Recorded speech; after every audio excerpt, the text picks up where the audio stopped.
Hello guys, this is just going to be a review on my 125 CBR 2012.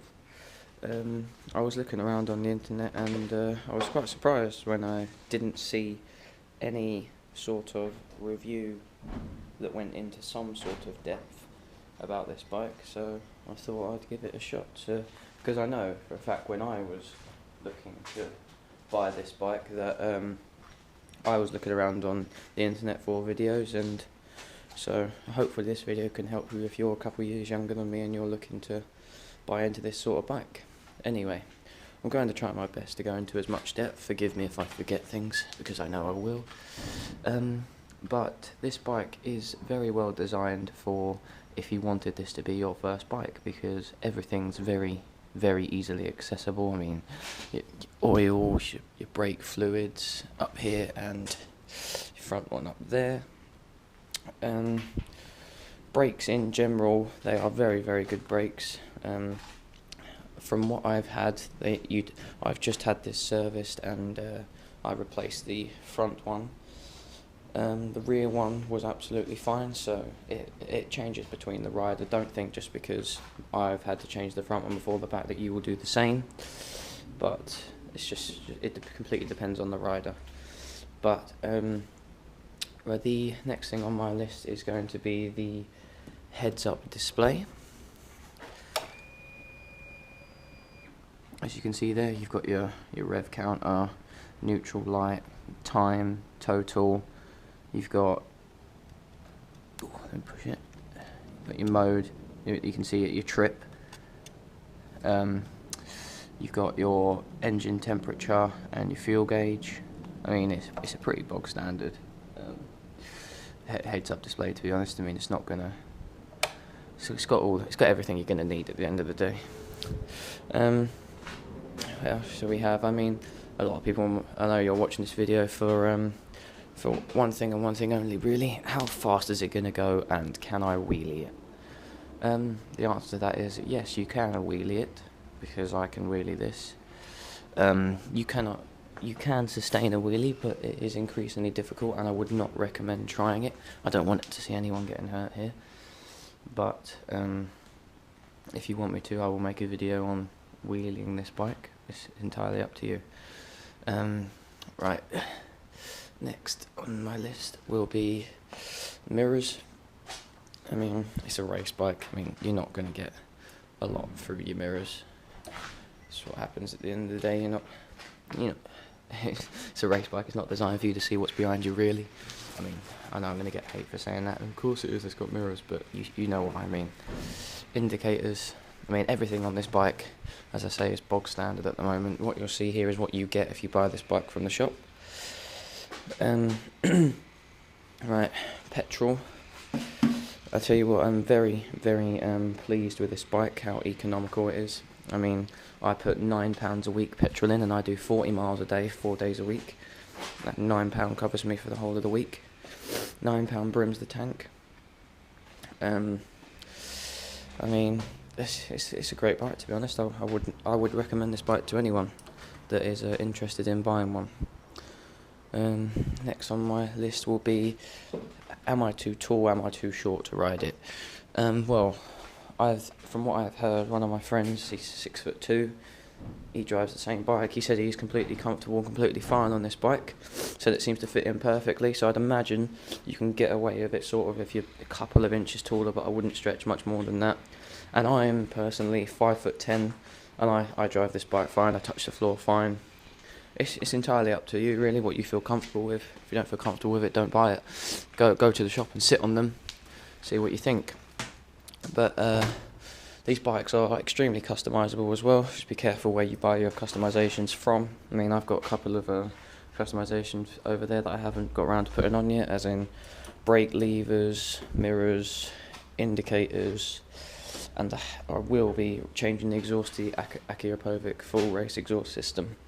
So if you want to see videos on me installing all of them, just let me know in the comments, and I will make videos on all of them. Another thing I wanted to say about wheeling these bikes, you will need to replace these sprockets on this bike because it's not powerful enough. You do need to rev the bike to sort of 9,000 RPM and pop your clutch, and it will go, but you just need to, it will ruin the sprocket, so I do not recommend doing wheelies on this bike because it's not powerful enough really. But yeah, now we're going to change over to the riding part of the tutorial, like review. There I'm just going to be doing some general riding, a little bit of speeding, but we'll see how that goes, 0 to 60 times and stuff like that. So let's switch over to the riding part of the video.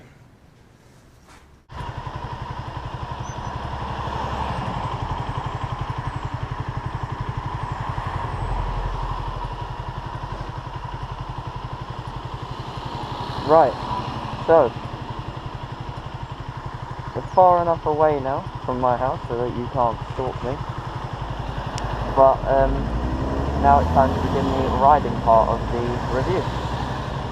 Yeah, so the bike is started, the bike is fully warmed up, so now you can hear it. It's not got a bad little soundtrack to it really.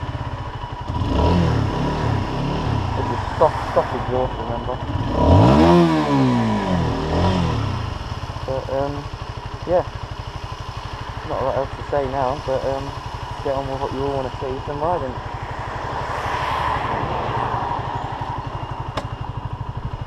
Let's get going.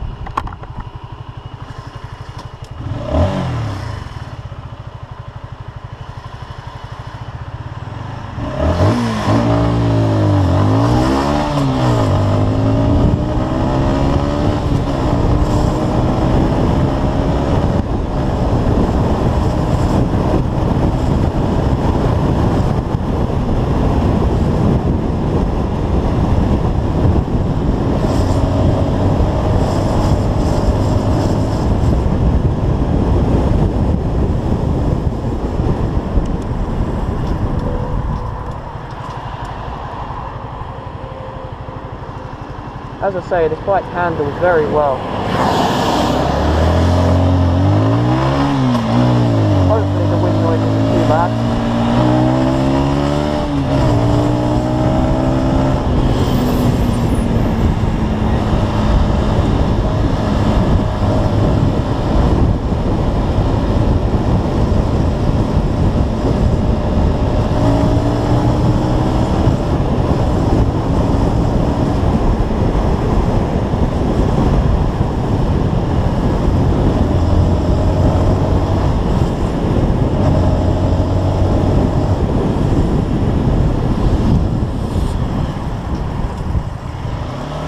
Try and take you around some bends now.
Now this is the straight.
And that, everyone, is my 2012 Repsol edition CBR 125R review.